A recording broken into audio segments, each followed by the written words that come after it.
지난주에 그리스도와의 연합이 저는 공부하고 나서도 일주일 내내 자꾸 삼삼하게 생각이 나더라고요. 야, 우리가 그리스도와 함께 있다, 그리스도 안에 있다는 게 이게 엄청난 일이었네. 그런 것들이 재확인이 되고 또 행복한 감정도 들고 그리고 야, 좀 이게 뚜렷하게 더 드러나는 수는 없나? 지금이 단가? 그런 생각이 많이 들었었어요. 저 자신에게. B번 그리스도는 우리 안에 계신다. 예수님께서는 이 560쪽입니다. 저가 내 안에 내가 저 안에 있으면 이 사람은 과실을 많이 맺느니라. 예수님의 말이에요. 저가 내 안에 있고 내가 저 안에 있다. 이게 도대체 무슨 말이야? 이게 우리 이게 공간적으로 생각하고 있을 겁니다. 아마 우리는 3차원 공간에 사니까 저가 내 안에 있으면 내 안에 있는 거고 그럼 저가 내 안에 있는 거면 어떻게 있는 거지? 두 번째 종류의 관계에 대해서 말씀하신다. 우리가 그리스도 안에 있는 것도 사실이지만 우리 앞에 배웠던 것 그가 우리 안에 있어 그분이 우리 안에 오셔서 내주하신다고 이렇게 얘기하죠. 신앙생활을 할 수 있도록 우리에게 능력을 주시는 것도 사실이다. 내가 그리스도와 함께 십자가에 못 박혔나니 그런즉 이제는 내가 산 것이 아니요 내 안에 그리스도께서 사신 것이라. 내 안에 만유의 하나님 성자 예수님께서 우리 안에 들어오셔서 이 안에서 살고 계신다. 어떤 사람이 그리스도 안에 있는지를 결정하는 요소는 그리스도께서 안에 계신가 하는 것이다. 우리가 그리스도 안에 삽니다라고 얘기를 하지만 그리스도 안에 산다고 하는 것은 결국 우리 안에 그리스도가 계신가 아닌가로 판명이 난다는 얘기죠. 사도 바울은 자기가 개척한 골로새 교회 교인들에게 너희 안에 계신 그리스도가 곧 영광의 소망이다. 너희 안에 계신 그리스도. 예수님을 이제 간 믿은 이방인들에게, 유대인들에게 말씀한 게 아니라 이제 예수 그리스도께서 그 안에 사신다. 이게 예수님의 소망이고 열망이었다. 그러면 지금 예수님을 믿지 않는 사람들 중에 하나님께서 그 안에 들어가서 살기를 열망하고 있는 어떤 존재들도 있는 거죠. 우리도 언젠가는 불신자였으니까.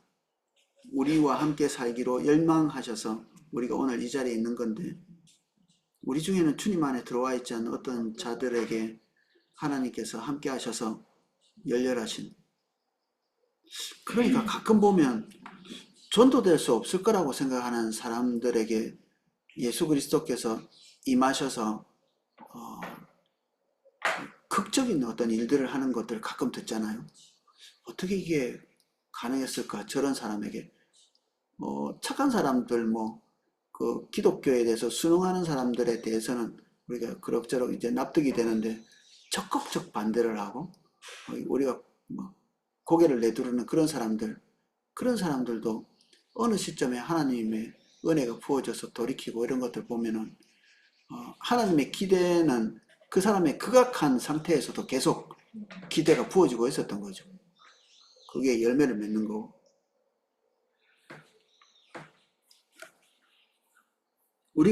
우리가 우리 안에 소유하고 있는 엄청난 영적인 힘의 근원을 무시하는 것, 그리스도가 우리 안에 계신다는 것을 무시하는 것은 우주의 주인이시죠. 그분이 우리 안에 내주하고 계신다. 그럼 우리가 어떨까요? 뭐가 정상일까요? 우리가 주님이 기대하시는 만큼 우리의 삶 안에서 열매 맺을 것이 이게 정상적인 우리의 기대죠. 이를 기억하는 것은 우리의 교만을 물리치고 내가 아닌 내 안에서 역사하시는 그리스도를 지속적으로 신뢰하도록 만드는 것이다. 내 안에 사실은 평생에 한 번도 주님께서 행하시는 놀라운 일들을 경험 못 해본 사람은 없거든요. 놀라운 일들을 경험하는데 근데 그 경험하는 순간에 우리가 인식하죠. 이게 내 자원을 딸딸 긁어가지고 만들어낸 결과가 아니야. 그때는 깜짝 놀라죠. 근데 그런 인식이 이게 내 힘과 내 능력과 내 자원으로 한 일이 아니야라는 이 식이 우리를 겸손하게 하는 거죠. 우리가 아는 겁니다. 스스로 아는 겁니다. 이게 나로부터 출발한 게 아니야. 그러니까 겸손한 사람이 하나님의 일을 한 몇 번 경험하잖아요. 그러면 그 사람은 자기 자원을 훨씬 껑충 뛰어넘는 그런 일로 하나님이 부르실 때 저는 못해요라는 말 잘 하지 않습니다. 겸손한 사람. 교만한 사람은 끝까지 뭘 재느냐 하면 자기 자원을 재요. 얼마나 할 수 있나? 내 돈이 얼마나 있나? 시간이 얼마나 있나? 내 능력이 얼마나 있고 지식이 얼마나 있고 이런 얼마나 있나 요거를 측정하고 그 다음에 움직이려고 하거든요. 자기 자원으로 하려고 하는 거죠. 근데 겸손은 자기를 안 보는 게 겸손이에요. 그거 달아보면 안 돼. 청년들은 특히 우리 좋은 믿음의 부모님들이 길러놓은 우리 청년들은 그렇게 의롭고 싶어요. 주님 앞에서 합당한 존재가 되고 싶어서 몸부림치는 좋은 거죠. 근데 자꾸만 자기를 봐요. 자기가 더 의로워야 되는데 왜 이 모양일까? 그래서 주님 앞에 나올 때마다 맨날 울어. 주님의 임재가 강해서 우는 게 아니라 나는 왜 이 모양일까 맨날. 은혜가 임할 때마다 언젠가 말해주려고. 그만 좀 울어라. 언젠가는 한번. 그래서 우리를 보지 않는 순간에 오르락내리락 하는 것은 끝나게 되는데, 그리고 자기가 어떠함과 상관없이 주님이 인도하시는 길을 따라서 걸음을 내디뎌 보는 겁니다. 그렇게 해서 하나님께서 행하시는 것을 눈으로 딱 목격을 계속 반복적으로 하잖아요. 그러면 더 겸손해집니다. 겸손을 넘어서서 두려움을 갖게 됩니다. 첫 출발이 부끄러질 겁니다. 자기를 계속 보면서 왜 이 모양일까라고 생각하면서 그 자리에 머물러 있던 자기 자신이 내가 나 자신을 보면 안 되는데 계속 보고 있었구나. 부끄러웠다. 내가 뭐 기대할 거 있었다고 계속 그걸 봤을까. 이 경험치를 통해서. 그래서 방 안에 있으면 안 됩니다. 방 안에는 하나님이 안 계십니다. 이단 집단처럼 이렇게 우울증만 걸리지 방 안에서. 골방에서 기도하라고 이렇게 돼 있는데, 예, 주님과 친밀하라는 얘기입니다. 그 앞에 나가서 종교적인 거 과시하지 말고. 근데 맨날 골방에 처박혀 있으면서 울기만 해. 주님은 어디서? 주님이 일하시는 곳에 있어야지. 하기를 원하시는 분. 특히 예를 들어서 포도나무 교회 교인이다. 그러면 하나님께서 포도나무 교회 교인에게 주시고 계시는 메시지들을 이해하고 어디서 일하시는지를 보고 거기에 자기를 집어 던져야 됩니다. 그래야 주님이 행하시는 것들을 같이 거기서 뒤섞여서 이렇게 가죠. 주님이 그 일하게 하시는 곳에서 일하는 사람의 면면을 자세히 뜯어보십시오. 그러면 여러분들이 이런 느낌이 드실 겁니다. 별것도 아닌데? 저 사람이 별것도 아닌데 하나님이 함께 하시는 것들을 보게 될 거거든요. 얼마나 도대체 훌륭하길래 하나님이 함께 하시나? 뜯어보면 별것도 아니에요. 동시에 별것도 아닌 나를 그렇게 쓰시는 겁니다, 하나님이. 이거를 조금만 가보면 아는데, 이게 출발을 안 하면 이걸 잘 모릅니다, 출발을.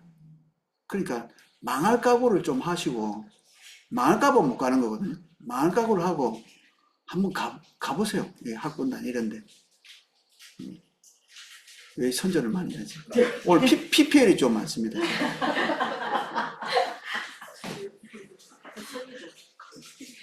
혜성이 좀 이따 가려고. 빠질 수 없지. 560쪽 마지막 블록. 그리스도께서 이와 같이 거하신다는 사실은 도움이 필요한 자들에 대한 우리의 반응에도 영향을 끼친다. 이거 우리가 많이 듣던 거죠. 우리가 형제의 어려움을 보고 돕는다. 그러면 그 안에 예수 그리스도가 계시니까, 야, 결국 따로 분리되어 있는 존재가 아니라면 우리가 그리스도를 섬기는 것이 되는 거죠. 이건 뭐 너무 많이 들어서. 10번. 우리는 그리스도를 닮는다.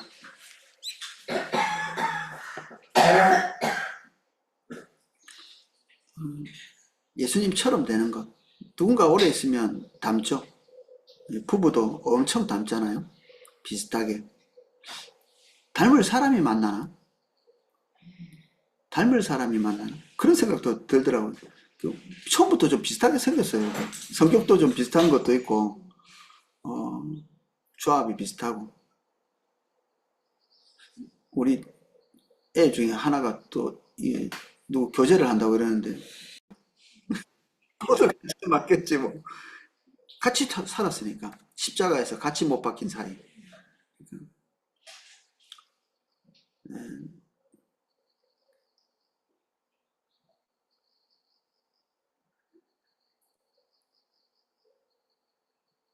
그리스도와의 연합에 대해서 세 번째 생각해 볼 점은 우리가 그리스도를 닮는다는 것이다. 내가 그리스도를 본받는 자가 된 것 같이 너희도 나를 본받는 자가 되라. 바울이 그리스도를 본받기 위해서 몸부림친 겁니다. 생각, 결정, 삶의 자세, 태도, 그의 고난까지, 죽음까지, 그리고 모든 걸 다 본받기를 원했던 것 같아요. 이제 처음에는 아마 그런 생각을 안 했을 건데 나중에 고백을 보면 그 죽음까지도 그 고난까지도 좀 담기를 원한다 이렇게 했거든요. 그 길로 가는. 이렇게 해보겠다고 생각하는 대상을 만난 적이 있으세요? 남편이 사업 망하면 이혼하죠. 그 고난에 동참하지 않기 위해서. 근데 깜짝 놀랄 일들이 가끔 있거든요. 그렇게 아내가 병들면 버리고.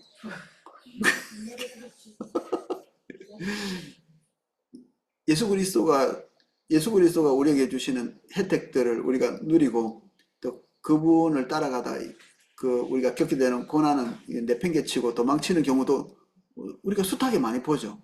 우리도 그럴까 봐 걱정되기도 하고. 사도 바울은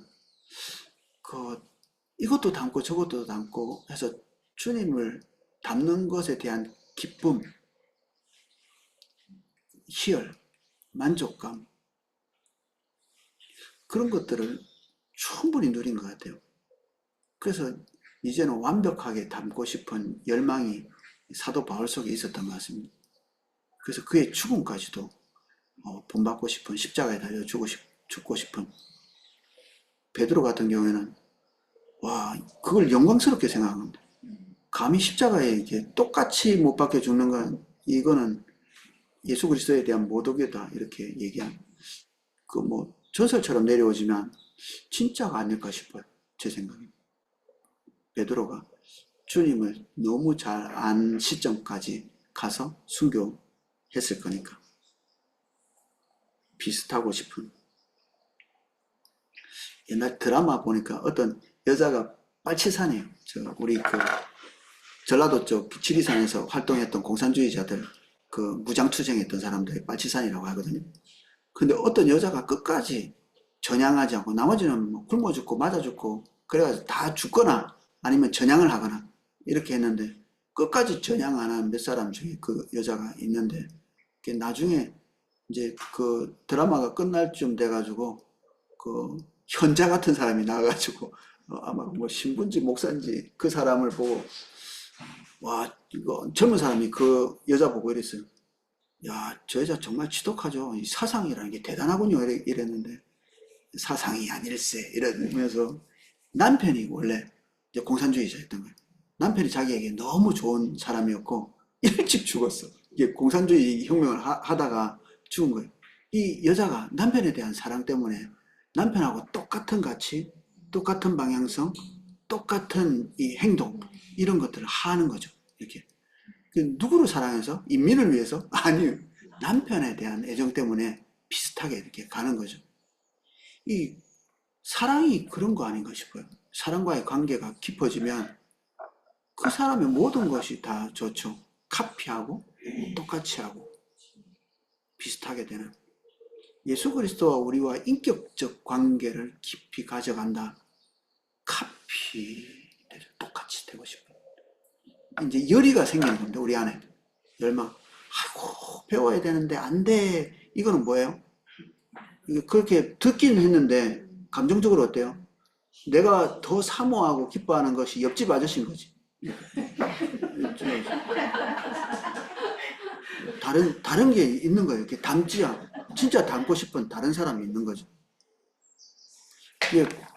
이게 부인이 유전자 때문에 남편 닮은 사람도 낳기도 하지만, 남편을 계속 보고, 남편을 사모하고, 기뻐하고, 그래서 닮기도 한다고 그러더라고요. 실화인지는 모르겠는데, 이게 진짜 옆집 아저씨를 닮은 이 아이를 낳은 그 유전자 검사를 해보니까 자기 자식이 맞아.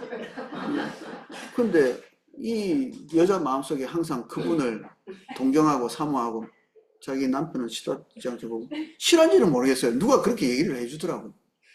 어디서 가져왔는지 모르겠는데, 이게 과학적으로 이게 통용되는 걸까? 좀 알아볼 필요는 있는 것 같아요. 맨날 그렇게. 근데 저는 가끔 그런 거 보거든요. 개를 키우는 사람은 개 닮은 거 아세요? 고양이, 옛날에 전기문을 읽었는데 또 이상한 소리 하려고. 전기문에 그리스도를 하도 생각했더니 손에 못자국이 생겼다는 어떤 성자가 있어요. 진짜 그럴까 싶은데, 내가 볼 때는 자기가 찔른 거 아닐까. 그랬다는 얘기도 있고. 웃을 일은 아닌 것 같아요. 우리가 그리스도의 어떤 외관상의 것들은 닮지 않을지 모르지만, 그리스도의 인격, 삶, 그분의 언어, 성품들, 이런 것들에 대한 동경은 항상 우리에게 있잖아요. 신약 성경은 두 번째 블록입니다. 신앙생활을 통해 모든 행동에서 그리스도를 닮기 위해 애쓰는 것을 묘사했다. 그러므로 그리스도께서 우리를 받아 하나님께 영광을 돌리신과 같이 너희도 서로를 받으라. 항상 기준은 그리스도죠. 그리스도가 어떻게 행동하셨나? 어떻게 우리를 대접하셨고 어떻게 우리를 대하셨나? 그러니까 너희도 그렇게 하라. 계속 그 말씀하세요. 남편들아 아내 사랑하기를 그리스도께서 교회를 사랑하시고 위하여 자기를 주신 같이 하라. 그리스도께서 자기가 교회를 향해서 하신 딱 그대로 표본을 우리에게 제시하시면서 이렇게 아내를 그렇게 사랑해. 표본이 항상 그리스도시죠. 그가 우리를 위하여 목숨을 버리셨으니 우리가 이로써 사랑을 알고 우리도 형제를 위하여 목숨을 버리는 것이 마땅하니라. 그리스도께서 그렇게 하셨네. 그러면 우리도 그렇게 하는 것이 맞다고 이렇게 가르치고 있죠. 이거보다 더 극단적으로 배울 수 있는 케이스는 없는 것 같아요. 그분이 우리를 위해서 죽으셨기 때문에 우리가 형제를 위해서 죽는 것, 이보다 더 예수님을 카피해서 똑같이 이렇게 배우는 건 없다. 나머지 것들은 뭐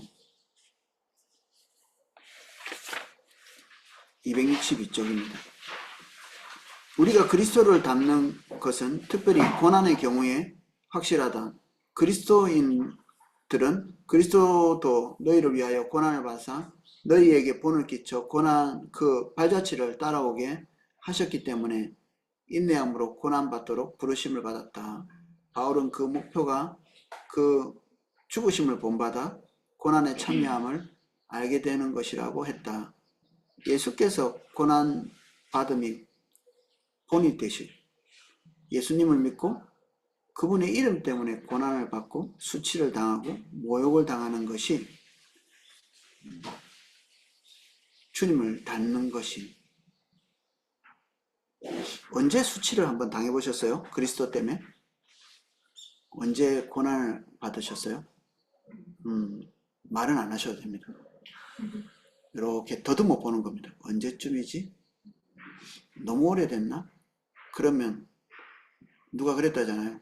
자기한테 돌 안 던지니까 내가 타락했나? 이렇게 생각했더니 그때 돌이 날라오더라고. 아, 이게 자연스러운 일이구나. 이게 이상한 게 아니라.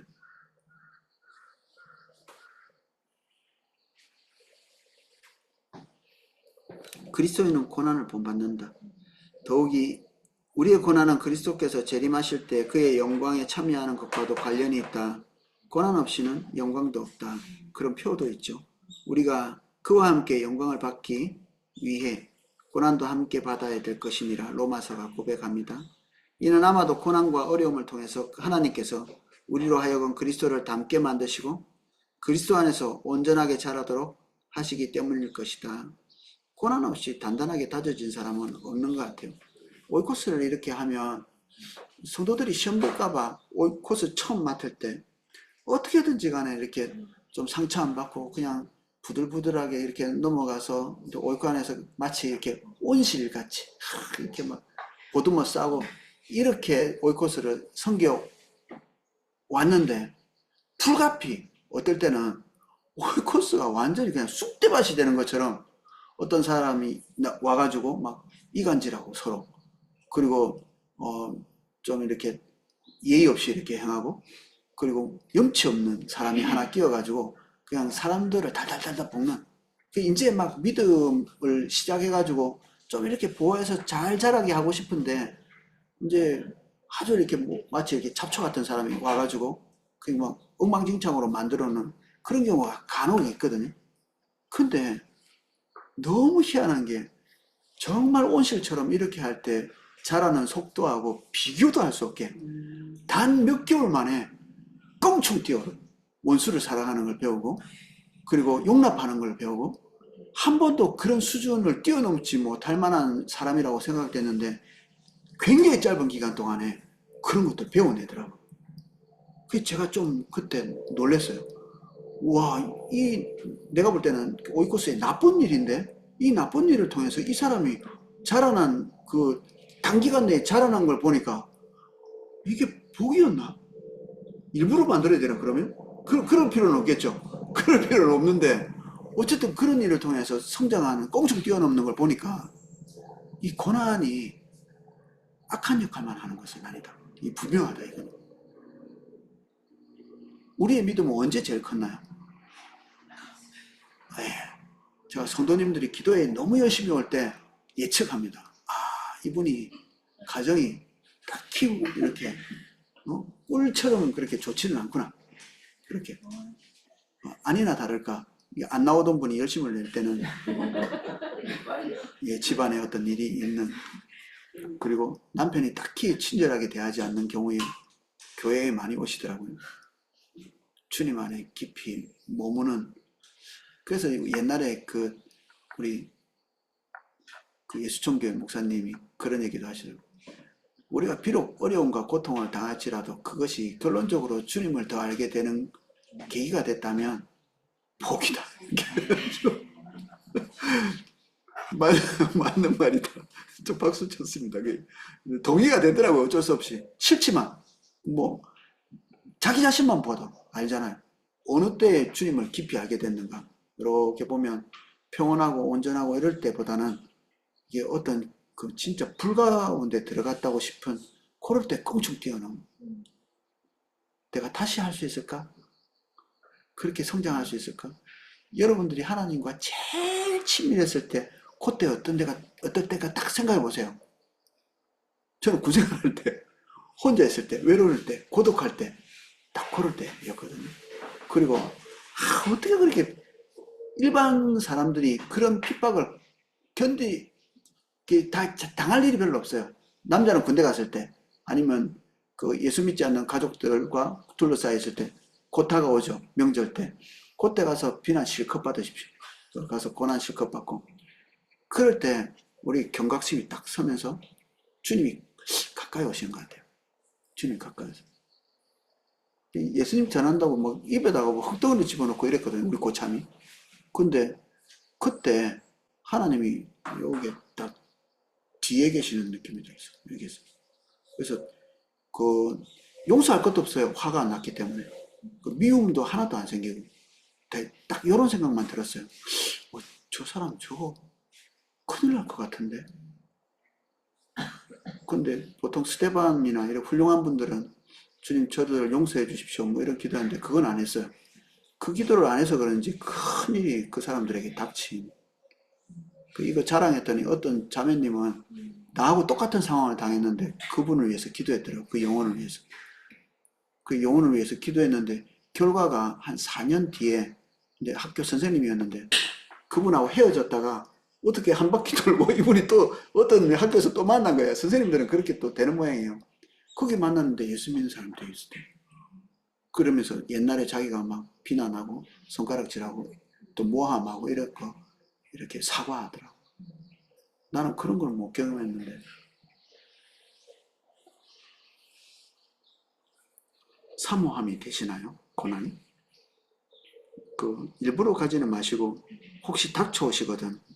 아, 이런 것이 내게 유익이다. 이렇게 이해하시면 되겠습니다.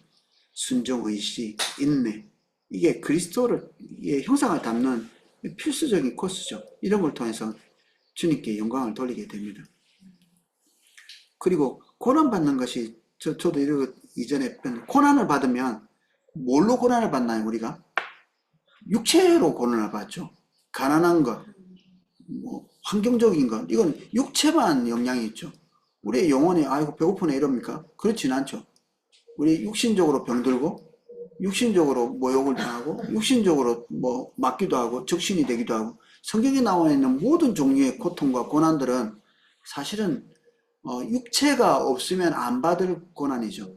그러니까 육체의 고난을 통해 가지고 그리스도인이 뭘 배우느냐 하면 너희도 육체의 고난을 가지고 그리스도를 섬기는 것을 배웠고 그 안에 고통을 배웠으니까 육체를 통해서 고난받는 사람을 긍휼히 여기를 긍휼을 배우는 겁니다. 아, 힘들겠구나, 배고프겠구나, 춥겠구나, 이런 거 배우는 거죠. 옛날 어, 북한에서 북한에서 넘어다 잡혀가가지고 어디 수용소에 들어갔는데 어떤 자매님인지 예수님 믿는지 안 믿는지 모르겠어요. 그 옷이 이제 없는 거죠. 한겨울인데. 옆에 애가 죽어가니까 양말을 신고 있는데 한쪽을 벗어가지고 이렇게 한쪽이라도 신어라. 너랑 나랑 한쪽 신으면 한쪽 발은 어떻게 돼요?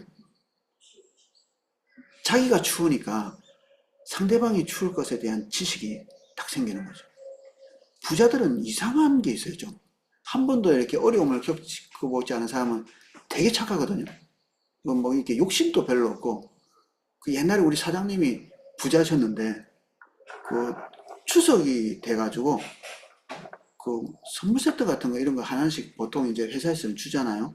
이게 저는 직장 생활하면서 그런 거 안 주는 회사를 다녀본 적이 없어요. 근데 그 회사에서 못 줄 형편도 아닌데 내가 왜 줘야 돼? 그러더라고요. 이게 그분이 아주 못된 분이면 내가 그러려니 할 텐데 더할 나위 없이 자비롭고 그리고 형편도 되고 이런데 납득을 못 하는 거예요. 이게 명절이 되면 그런 것들을 이게 받는 게 이제 직원들에게 이게 위로를 주고 그걸 준다는 걸 이제 모르는 거죠. 이해를 잘 못해요. 자기가 체득 안 해봤거든. 태어날 때부터 부자였고 그리고 지금 그때까지 30대까지인데 그때까지 부자였고 착하고 신실하고 주님 사랑하고 아무 소용없어요. 주님 사랑해도 고난을 통해서 자기가 몸소 겪어보지 않으면 추운 것도 모르고 더운 것도 모르고 가난한 것도 모르고 부족한 것도 모르고 긴박한 것도 모릅니다. 모르게 돼 있습니다. 우린 연애할 때 돈이 별로 없어가지고 제가 남자인데 좀 이렇게 좀 내가 오늘 쏠게 이렇게 잘 안 해봤거든요. 우리 와이프랑 교제할 때. 그래서 교제하는 청년들이 가난한 청년들을 보면 남자들이 이렇게 보여요. 저놈이 또 돈이 하나도 없이 또 자기 여자친구한테 얻어먹기만 하나 이런 생각이 들 때는 한 번 그런 적이 있었는데 그래서 5만 원짜리 똘똘 뭉쳐가지고 남자 호주머니에 넣어줬어요. 이게 체득한 거죠. 이게 자기 여자친구한테 뭔가를 좀 이렇게 사주고 과시하고 싶을 텐데 그게 자매님들은 이제 영원히 체득 못하는 거죠. 근데 저는 이제 체득해 봤기 때문에 그런 행동을 할 수 있는 거죠. 배고픔, 추움, 더움 이런 것에 대한 체득, 고난을 통해서 되는 겁니다. 무지 성령 받아서 체득이 안 되는 겁니다. 이게 쟤는 왜 저러지? 이렇게 왜 빵 안 사 먹지? 이런 말 나오거든요. 쟤는 그 누가 그랬다고 하더만 왜 빵을 안 먹어? 이런.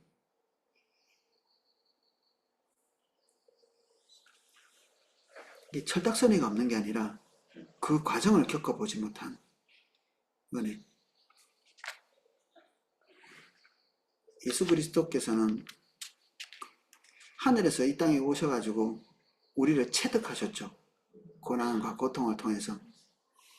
야, 그러면 어쩌면 세상의 모든 고통을 체득하지는 않을지라도 어쩌면 우리가 섬겨야 될 사람들을 위해서 적절한 고통은 감수할 수도 있겠다. 저는 그 남자하고 불신자였기 때문에 불신자 남자에 대한 애정이 좀 많은 편이에요. 아이고, 얼마나 지금 고통스러울까. 한심 안에 이렇게 잘 보이지 않습니다. 자매님들은 좀 착하게 이렇게 계단을 잘 밟아서 주님 안으로 들어오시는 경우가 많은데, 남자들은 웬만해서는 그냥 말 잘 안 듣고 잘 주변 언저리 뱅글뱅글 돌거든요. 저도 옛날에 그래요. 뱅글뱅글 돌면서 자기도 고통스럽습니다. 사실은 이게 안 믿어지는데, 그리고 뭔가 이렇게 자기가 원하는 어떤 표징들이 좀 있으면 좋겠는데 그런 표징이 있다고 사실은 믿음이 펑 생기는 건 아니거든요. 그래서 그런 사람들에게 좀 어떻게 도움을 줄까 이런 생각이 항상 많아요. 그러니까 이게 체득해 본 과정이 없으면 애정도 안 생길 것 같아요. 어떤 사람에 대한 애정도. 여조 목사님이 옛날에 그 설교 때 자기 부자들에 대한 애정이 별로 없는, 본인은 이제 가난하게 이렇게 어떤 경험치가 있고, 그리고 그 질병을 통과해서 이렇게 오고, 이런 경험들, 그리고 그 고통을 통해서 배운 지식이 있으니까, 가난한 사람에 대한 애정은 이제 있는데, 이제 부자들에 대한 사람들에 대한, 근데 그들도 고통스럽잖아요. 전혀 다른 부분에 있어서. 아픈 것. 그래서 하나님이 몇 년 전부터 좀 넉넉한 사람들 옆에 찰싹 붙이면서 그들의 하소연을 듣기 싫은데 계속 듣게 하셨어요. 들어보니까 당신도 만만치 않구나. 너도 만만치 않구나, 정말. 아이고, 야, 내가 행복하다. 내가 행복해. 진짜. 그 긍휼을 보게 되는 것 같아요. 어쩔 수 없이. 이건 표면적인 흉내를 내는 것은 아니다. 이렇게 마지막 블록에 이렇게 기록되어 있습니다. 맨 마지막 제출 두 줄만 한번 읽어보겠습니다. 두 줄부터 다음 줄까지 162쪽. 저와 같은 형상으로 화하여 영광으로 영광에 이르러 그리스도 안에서 장성한 분량에 이르기까지 자라간다. 그래서 마지막 결과는 온전히 그리스도처럼 되는 것이, 이는 하나님께서 우리로 하여금 그 아들의 형상을 본받고 그가 나타나심이 되면 우리도 그와 같이 되도록 예정하셨기 때문이다. 이와 같은 일이 일어날 때 그리스도께서 우리 안에서 온전히 영광을 받게 될 것이다. 고통을 통해서.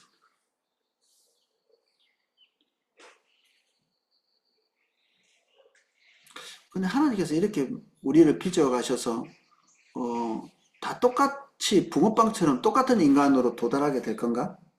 이 사람 저 사람 전체를 이렇게 빚어가시면서, 여기는 그렇지 않다고 얘기합니다. 그리스도께서 이렇게 빚어서 그 도달한 그곳에서 오히려 개성이 더 빛나게 될 거다, 이런 얘기를 하고 있거든요. 개성을 만드신 건 누구죠? 하나님이시죠. 그러니까 주님 안에 있을 때 결국 우리의 우리됨이 더 빛나게 되죠. 저는 성경을 보면서 마태, 마가, 누가, 이게 초신자 때는 되게 놀랐어요. 왜냐면 왜 이렇게 비슷하지? 똑같이 뺏겼나? 근데 이제 많이 읽을수록 이게 똑같은 방향에서 본 게 아니라는 걸 알게 되겠더라고요. 하나님께서 다른 인격체에게서 다른 시각으로 예수 그리스도를 이렇게 조명하면서 예수님을 더 깊이 알 수 있도록 마태, 마가, 누가 같은 이렇게 거의 비슷한 내용, 예수님이 활동하셨을 때 같이 주목해서 봤을 거고, 누가는 그것을 들었을 거고, 그런데 그것을 이제 기록한 것인데 서로 어긋난 부분들이 많거든요. 틀렸다는 게 아니라 다른 방향에서 보고 있는 것들이 있어요. 그러면 그렇게 보게 하신 것은 하나님이시죠. 그리고 각자 기질적인 문제로 그렇게 봤을 것이고, 그리고 그렇게 본 것이 하나님 앞에서는 범죄가 아니었다는 거예요. 범죄가 아니었다. 그래서 없어질 게 아닌 거죠. 개성은 범죄가 아니기 때문에 끝날에는 더 빛나게 될 거다. 개성은 귀 한 3개 뚫는 이게 개성이 아니고 하나님께서 인간에게 주신 고유한 특성들이 그게 개성이잖아요. 그것은 출입만 했을 때 더 드러나게 되겠죠. 저는 특별히 이제 교회 안에 있지 않으면 그리스도인은 자기의 독특함을 보지 못할 것 같아요. 자기가 어떤 부분에서 작동을 하고 있는지를 볼 때, 내가 눈이었구나. 아는 거죠. 내가 허리였구나. 다리였구나. 뭐, 심장이었구나. 이런 거를 알게 돼요. 옛날에 기도사에 가면 기도 감동 하나도 못 받는 분이 맨날 울기만 하신 분이 있었어요. 그분이 이렇게 기도사에 가면. 근데 그분이 눈물 흘리고 울 때 제가 옆에서 같이 기도하면서 왜 우는지 알겠더라고. 이게 울어야 될 때. 본인은 본인을 위해서 안 우는데 옆에서 그분을 위해서 다른 분이 아버지의 마음으로 우는. 이분은 난 누구 기도사에 가면서 울어본 적이 없거든요. 한 번도, 딱 한 번도. 저희 기능은 이제 그런 기능은 아닌 거죠.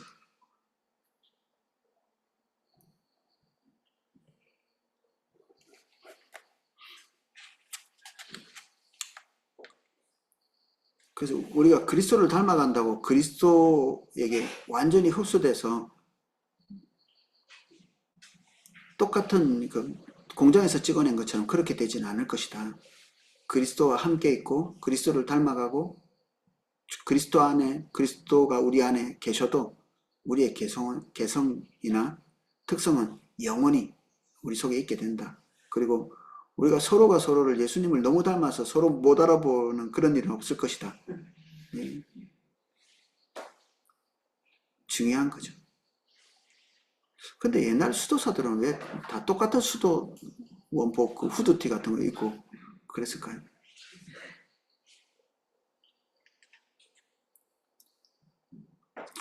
성부, 성자, 성령의 성품이 지금 563쪽 세 번째 블록을 하고 있습니다. 쭉 읽어보겠습니다. 성부와 성자와 성령이 성품에 있어서 서로 정확하게 같으면서도 독립적 위격으로 남아 계셨던 것처럼 우리도 점점 더 그리스도를 닮아가면서도 다른 은사들과 기능을 소유한 채 독립된 개체로 남아있게 된다. 성령의 성품은 예수님도 성부 하나님도 그리고 성령님은 당연히 그렇고 동일하죠. 그 성품대로 우리가 열매 맺기를 또 원하셔서 결국 그렇게 될 겁니다. 우리가. 그럼에도 불구하고 성부, 성자, 성령은 다른 위격이신 것 같이 우리도 각자가 개별적으로 하나님 지으신 개별성이 남아있을 것이다. 실제로 그리스도와 같이 되어갈수록 우리는 진정한 의미에서 우리 자신이 되어갈 것이다.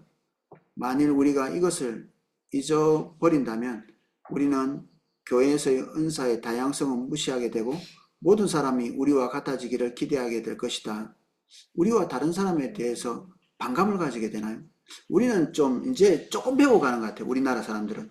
외국인들이 들어오고 우리랑 다른 냄새가 나고 다른 행동 방식을 가지고 있고 그러면서도 우리하고 같은 게 있어요. 인간이기 때문에. 저도 우리 집 바로 옆에가 우크라이나 식당이거든요.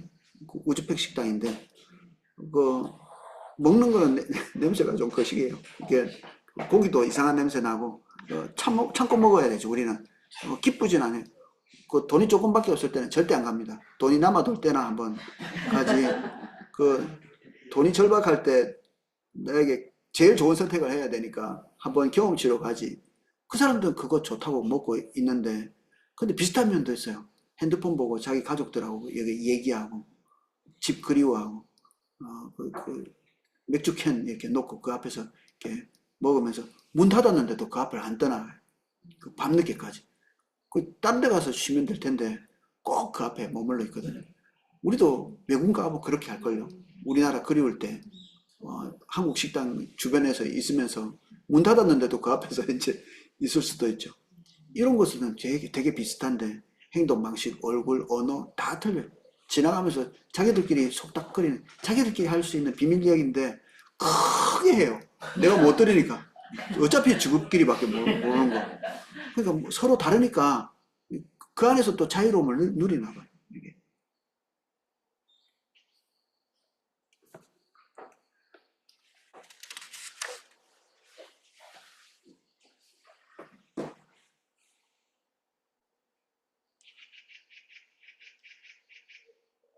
일단 개인으로서 우리 자신의 궁극적인 소중함을 부인하게 되기도 할 것이다.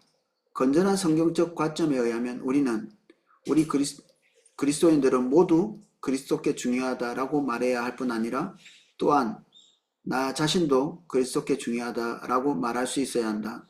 그는 나의 이름을 알고 나를 지명하여 부르시며 나만 소유할 수 있는 이름을 나에게 주신다. 나만이 할 수 있는 영역이 있습니다. 그래서 여러분들이 빠진 빈자리를 다른 사람이 채울 수 없습니다. 저는 성도들이 시험 들어가지고 교회를 떠날 때 제가 이런 걸 많이 느낍니다. 내가 볼 때는 그 사람의 운명이 처음에 보였거든요. 그 사람의 운명이 쳇바퀴 돌다가 다시 제자리 걸음을 또 하게 될 텐데, 아이고, 안타깝다. 이런 생각이 들었는데, 그 사람이 빠져나간 내가 있는 내 자리도 비어서 구멍이 뻥 뚫려 있어요. 어떨 때는, 그 사람이 있었을 때 있었던 좋은 열매는 지금까지 10년 넘었는데, 그 어떤 제가 상상하고 있는 그분 10년 가까이 됐는데, 똑같은 일은 안 일어나요. 그래서 지금 마음에 그리움이 항상 있습니다. 그 성도에 대한. 사실은 단정을 좀 했습니다. 그분에 대해서는.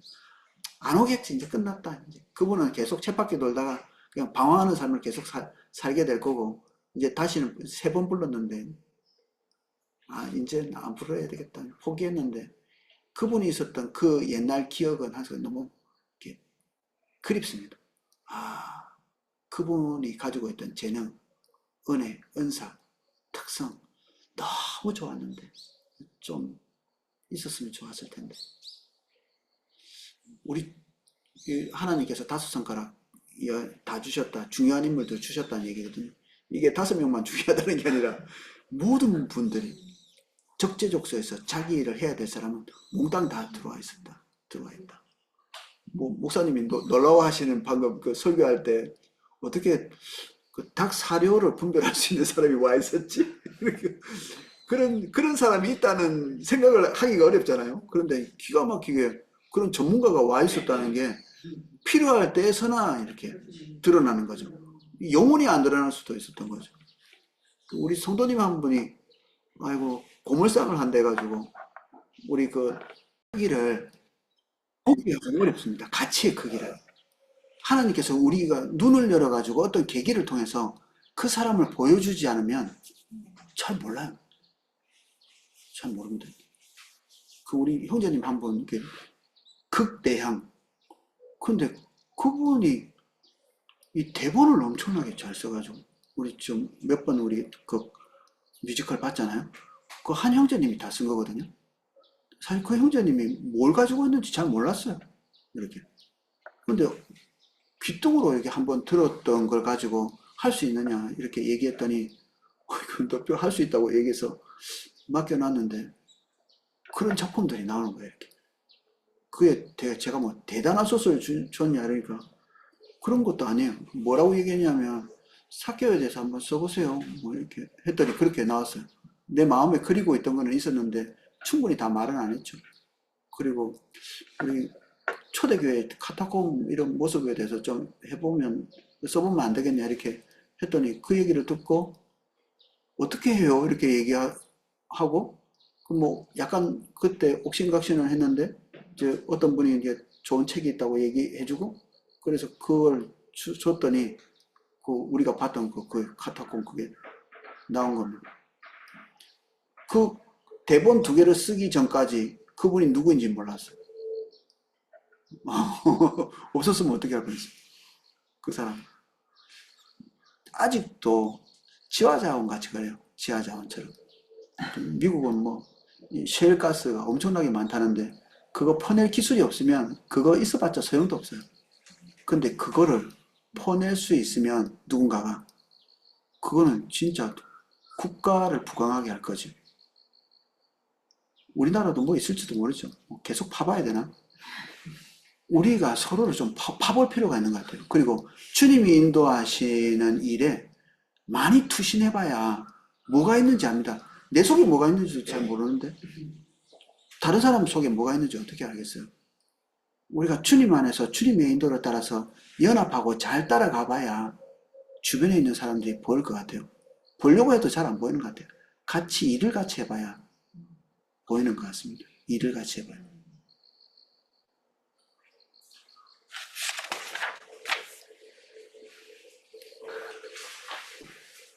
우리는 그리스도와 함께 있다. 언제? 오늘. 오늘. 그리스도와의 개인적인 교제, 그리스도와 연합에 있어서 또 다른 한 면은 그리스도와 맺고 있는 개인적인 관계이다. 우리 속에 계시고 우리가 그리스도 안에 있고 이거는 우리가 능동적으로 예수님과 관계를 맺는다 이런 느낌은 잘 없죠. 우리가 그리스도와 함께 있다고 말하든지 그리스도께서 우리와 함께 계신다고 하든지 결국 같은 진리를 증거하는 것이므로 큰 차이가 없다. 그리스도께서 약속하시기를 두세 사람이 내 이름으로 모인 곳에 나도 그들 중에 있느니라. 내가 세상 끝날까지 너희와 함께 있으리라. 두세 사람이 있기 때문에 저는 거의 이거 예습할 때도 깨닫지 못하는 걸 말하면서 깨달을 때가 많거든요. 그래서 이 시간이 너무 기대가 돼요. 그 올코스 갈 때도 너무 기대가 됩니다. 내가 하나님 앞에 그래도 주의 길을 따라가려고 주의 좀 이렇게 길을 알고 싶은데 좀 모르다가 올코스 가가지고 어떤 분은 기도하고 예배드리고 이렇게 할 때 그분 거를 말하면서 내게 보여요. 그분이나 내나 뭐 같은 교회에 있으니까 같은 지체잖아요. 그러니까 그분을 말하면서 똑같이 내게 보여서 그래서 오이코스 신방하러 가서 뭐 성도님들을 격려하고 세우려고 갔다가 내가 세워져 오는 경우가 많습니다. 그래서 기대를 더 많이 하게 돼요. 신방 같은 거 갈 때. 예수님께서 그 약속을 하셨습니다. 두세 사람만 모여 있으면 내가 거기에 함께 있겠다고 약속하셨기 때문에 모이는 것 자체가 신비를 일으킵니다. 모이는 것 자체가. 왜 모여요? 이렇게 하면 글쎄 몰라요. 그러면 이렇게 말하십시오. 모이는 것 자체가 명령이다. 이렇게. 모이는 것 자체가 목적이다. 그 이후에 왜 모였는지 하나님께서 알려주실 겁니다. 모임 자체가 목적이다. 이것은 매우 개인적인 것이 되어서 우리는 그리스도와 함께 일하고 두 번째 블록입니다. 그를 알고 그에게 위로를 받으며 그에게 가르침을 받고 그 앞에서 우리의 삶을 산다. 그리스도인이 되는 것은 주 예수 그리스도의 아들과의 교제로 부르심을 받은 것이다. 주는 너희 모든 사람과 함께 하실지어다. 우리가 무엇을 하든지 주 안에서 우리가 하는 모든 행동은 주님이 함께 하신다고 볼 수 있다. 이렇게 앞에서 배워왔죠. 특별히 우리가 주님과 같은 방향에 서 있어서 하는 모든 일들에 주님의 동행을 기대해 볼 수 있습니다.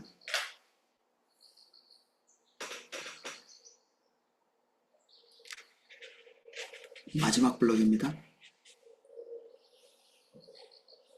더욱 아직은 온전히 이해할 수 없지만 우리가 예배하러 나올 때 우리는 천만천사와 하늘에 기록한 장자들의 총회와 교회와 만민의 심판자이신 하나님과 및 온전케 된 의인의 영들과 새 언약의 중보이신 예수가 있는 천국에 들어가는 것이다. 히브리서가 고백하고 있는 건데 우리가 예배 드릴 때 우리는 눈에 보이는 성도님들만 보이잖아요. 오늘은 좀 많이 빠지셨네. 뭐 이런 지금 우리 동공에 보이는 성도님들과 같이 예배 드리고 있다. 이게 느껴지지만 이때 우주적 교회에 대해서 얘기하고 있는 겁니다. 천만천사 그리고 하늘에 있는 성도들 우리가 하나님 앞에 설 때는 그 모든 성도들과 같이 예배하고 있는 것이다. 세종시초소하고 본초소하고는 97km 떨어져 있습니다. 멀죠. 예, 무전기도 안 통할 만큼 멉니다. 서로 멀죠. 근데 가끔 이제 여주 목사님이 각 초소들에서 어떤 일이 있는 것 같다 이런 얘기도 하시거든요. 그리고 예전에는 세종시 초소를 딱 집으면서 거기에 특별한 어떤 하나님의 은혜가 지금 흐르고 있는 것 같다 이렇게 얘기하고 그렇게 하셨어요. 근데 그때 어떤 우리 세종시 초소에 아무도 해당 사항이 없었는데 그날 첫날 하루 온 사람이 있어요. 한 번 오고 안 온 사람 한 두세 번 왔나? 이제 세종시에는 군부대가 있는데 청년이 이제 휴가 나왔나 외박 나와가지고 거기에 이제 와서 그날 그 청년이 뭐 눈물을 엄청 쏟으면서 무슨 일이 있었는지 잘 모릅니다. 그냥 개인적으로 이제 하나님 앞에서 이렇게 굉장히 뭔가 부어지는 것들을 봤어요. 이게 97km 떨어져 있는데 이게 함께 있죠. 이게 거리상으로는 더 가까운 교회들 천지죠, 이게. 그런데 그들과 연결되어 있다기보다는 우리가 같이 예배하고 있는 공간, 한 공간에 있는 것처럼 이제 그렇게 되는. 우리가 그리스도와 함께 있고 천만천사 그리고 이 땅에서 먼저 간 성도들과 함께 예배하고 있는 그런 그림들을 말하고 있습니다. 이게 성도의 교제다. 성도의 교제다. 안식을 얻은 자들과의 신비하고 달콤한 교제, 믿는 자들끼리 서로 교제하는 소통. 종종 이런 거 경험하시나요? 믿는 사람들, 주님을 따라가려고 하는 사람들끼리. 제일 슬픈, 제가 이때까지 경험한 것 중에 제일 슬픈 거, 예수님에 대한 이야기를 하다가 믿지 않는 사람들에게 좀 비아냥거림을 좀 당했어요. 그래서 직장에서 기분이 좀 우울했죠. 뭐 당연하게 좀 받아들이기도 하는데 교회에 가서 이제 우리 그날따라 그 주에 따라 그 주 따라 유난히 교회에 대한 이 목마름이 있더라고. 왜냐하면 나와 같은 부류가 있는 사람들이잖아요. 그 가서 그때 청년 때였는데 얘기를 이렇게 하는데 생각하는 거나 가치나 그리고 판단하는 거나 내가 전도하려고 했던 그 사람들하고 다를 바가 하나도 없는 교회에 왔는데 이것들은 도대체 뭐지? 더 외로움. 그럼 어디 가서 이런 걸 같이 공유하고 나눌 수 있지? 그래서 열심히 있는 청년들이 그때 당시에 파라처치로 많이 빠져나갔어요. 그 열심히 있는 사람들끼리 모여있는 그 선교단체들 이런 게.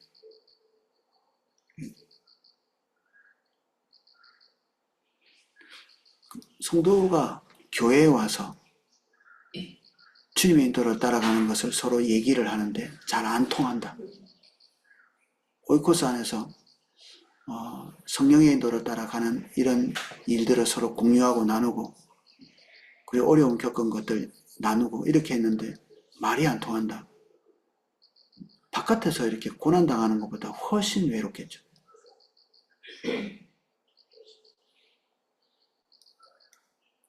전 포도나무 교회가 그런 교회가 아니라서 다행입니다. 못 겪어봐서 그렇죠. 이래서.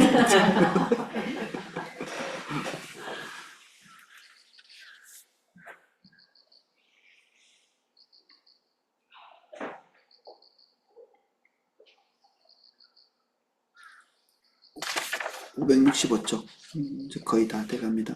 히브리서 12장은 우리가 이와 같이 천국의 모임에 의식적으로 동참한다고 주장하는 것 같지는 않지만 현재 하늘에 있는 자들이 그 안에서 우리의 예배를 증거하고 즐거워하고 있으며 이는 우리의 찬송이 천국에 있는 하나님의 성전에 들리운 바 되었음을 암시한다. 우리의 모든 기도를 예수님께서는 들으시고 참 하늘에 들어가사 이제 우리를 위하여 하나님 앞에 나타나신 우리의 위대하신 제사장, 대제사장과 우리는 영원한 교제를 나눈다. 그와의 교제는 우리가 죽을 때 더욱 깊어질 것이고 그리스도께서 재림하실 때 그보다 더욱 깊어질 것이다. 우리가 그리스도와 함께 거하는 것을 그리스도께서 더욱 열망하신다는 사실을 아는 것이 우리에게는 큰 기쁨이 된다. 여기까지 읽고 나서 예습할 때 덜지 못하고 덮고 가서 이렇게 머릿속에 기대가 되더라고. 상상이 되고. 야, 계속 어떤 사람 만나면 얼마나 그 기쁨이 계속 지속되나요? 처음에는 좋아서 죽다가 나중에 지겨워서 너랑 같이 못 있겠다 이렇게 될 수도 있는데 날이 갈수록 더 깊어지는 겁니다. 언제까지? 주님을 영원히 알아간다. 영생은 하나님이 그런 분이라서 너무 멋지지 않나요? 도통 하나님 모르겠어. 답답하신가요? 도통 모를 만큼 너무나 무한하신 겁니다. 우리 주님. 1000만 년 알면 얼만큼 안 겁니까? 영혼 앞에서는 모두가 영으로 수련됩니다. 영혼에서는 아무리 큰 숫자도 영으로 수렴된다. 이런 말이 있거든요. 0이나 100만이나 1이나 영혼 앞에서 이 무슨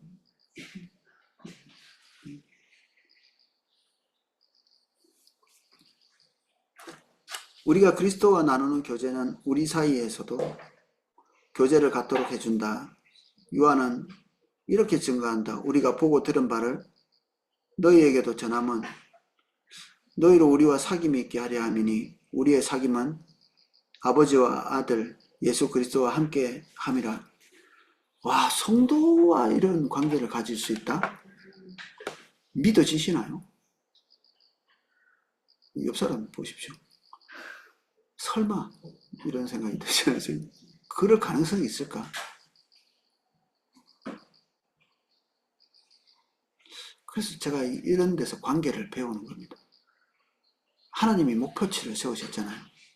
우리의 목표치는 얼만큼이에요? 성도와 관계는. 아마 나이 좀 드신 분들은 폐 안 깨치고 내가 다른 사람에게 폐 안 끼치고 이게 제일 커요. 이게 한 90쯤 돼. 이렇게 폐 끼치지 않는 것. 그리고 도울 수 있을 때 도우고 볼 수 있을 때 보고 하는 그 정도. 근데 그 정도 아닌가 봐요. 여기서 얘기하잖아요. 그 정도가. 성도와의 교제의 질적인 수준은 하나님께서 그 이상 그리스도와 우리와 맺는 그 관계의 질만큼이 표대.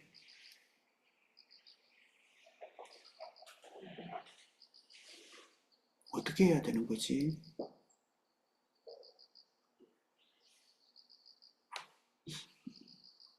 제가 알고 있는 한 분은 있습니다. 우리 자녀 중에 하나가 그런 얘기를 하더라고. 왜 그분은 우리한테 그렇게 꼬치꼬치 잔소리해? 이렇게 다른 가족인 거예요. 제가 듣다가 그 이제 애기니까 아이니까 그럴 수 있는 가족처럼 생각해서 그런 거야. 너를 남같이 생각 안 하기 때문에 그런 거야. 진짜 그렇거든요. 그분이 자기 가족처럼 생각하는. 남의 집 자식인데 자기 자식처럼 생각하니까 얘기하고 걱정되고 얘기해주고. 그게 아직 이제 어리니까 옳고 그름에 민감한. 그래서 자기와 남의 이 선이 분명한. 제가 가르쳐야 되는데 그걸 잘 못 가르쳤어요. 우리 집은 나와 너의 경계선이 분명해가지고 모두가 옆에 잘 안 가고 남의 방에 안 들어가고 그리고 다른 사람한테 염치 없이 굴지 않는 이 가족 간의 관계 안에 그게 너무 높은 가치가 아닌가? 그래서 서로에게 패기치는 것도 잘 없는 것 같은데 저보다는 자식들이 좀 잘하는 것 같아요.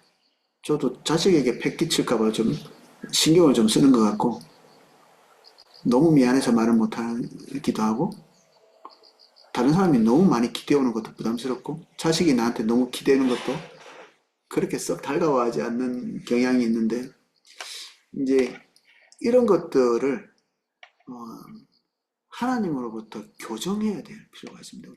우리는 각자 개인이 다른 어떤 관계의 룰들을 가지고 있거든요. 주님 앞에서 주님과 우리의 관계가 이렇다면 우리가 수정해야 될 부분들이 좀 있는 거죠.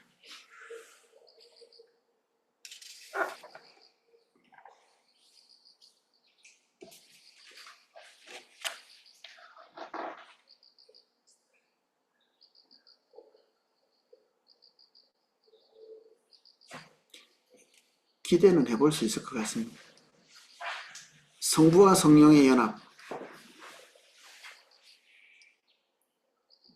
그리스도와의 연합의 마지막 측면을 설명해 준다. 우리는 여러 가지 관계성을 통해서 그리스도와 연합되었기 때문에 우리는 성부와도 하나가 되고 성령과도 하나가 된다.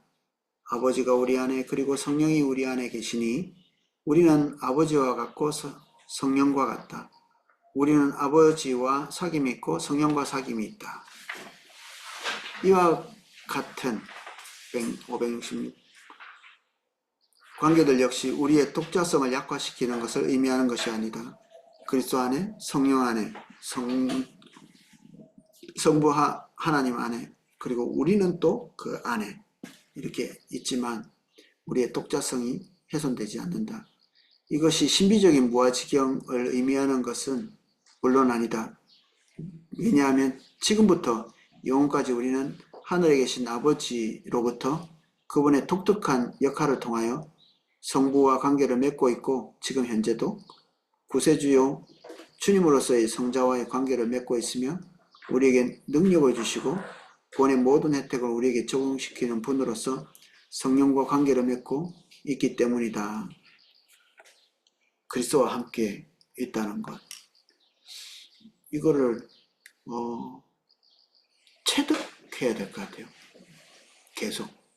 그리고 그리스도와의 관계를 얼마나 배웠든지 간에 즉시로 배우자마자 성도들과의 관계, 그리고 내 주변에 있는 사람과의 관계도 그런 식으로 맺어가야 되는 거죠. 그게 표준이 돼가지고.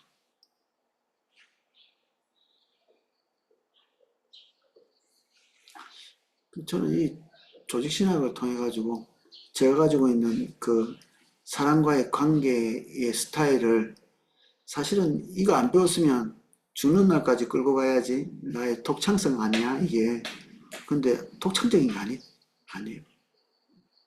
이게 내향적이고 뭐 내성적이고 뭐 MBTI I고 뭐 이런 게 아니고 관계는 하나님의 생명이 흐르는 것이고 내성적인 사람은 하나님과 조금 멀찍이 떨어져 있어야 됩니까? 그렇지 않죠. 깊이 있는 관계를 맺어가야 됩니다.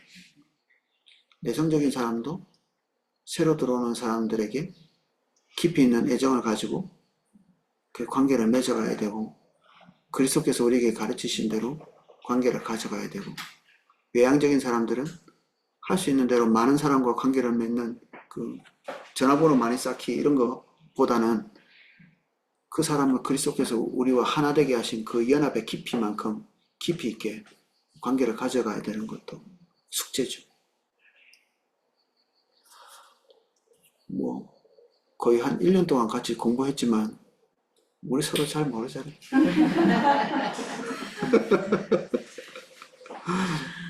좋은 분이겠지 이렇게 생각하지 누군지 잘 몰라요. 오늘 요게 이제 마무리 다 됐고요. 그 컨퍼런스가 2주 있고 우리가 명절이 또 끼어 있고 그래서 신족서에서 내가 제대로 생각을 안 해본 것 같아요. 적재적소에 있을 때마다 하나님이 주신 은혜들을 지금 생각하고 적재적소에 있지 않았을 때 진짜 믿는 사람도 우울증 찾아옵니다. 내가 인생을 왜 사나 그리스도인이면서 적재적소에 자리가 없을 때 나는 왜 여기 있나 왜 그런 질문을 계속 해야 되냐면 자기 자리에 없으니까 그런 생각을 할 수밖에 없어요. 심장이 머리에 붙어 있어 보세요. 심장 가지고 아무리 생각하려고 해보세요. 그러니까 걔는 펌프야. 이렇게 펌프만 열심히 하면 되는데 안 되죠. 그래서 교회를 배우면서도 하나님께서 오셔서 우리를 좀 깊이 있게 가르쳐 주셔서 드디어 교회와 한 몸이 되는 그런 일이 기적이 일어날 수 있게 소망이 됩니다.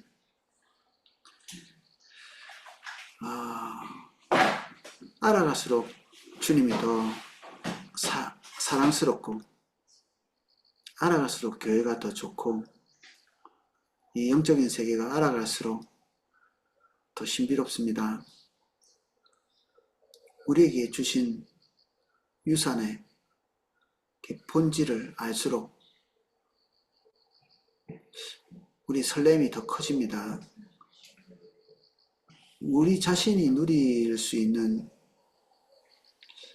충분한 것을 누리고 있다는 생각이 들지 않습니다. 우리가 누리고 있는 것 크고 감사하고 그리고 어떤 면에서는 족함이 있지만 주님께서 우리에게 약속하시고 또 포기하신 것들을 우리가 바라볼 때 앞으로 있을 그 하나님의 은혜가 더 기대가 됩니다. 그 은혜 속으로 더 들어갈 수 있도록 도와주십시오. 에스겔의 그 환상같이 더 깊은 곳으로 들어가 그 완전을 맛볼 수 있도록 축복해 주십시오. 다음 이게 학원을 시작합니다.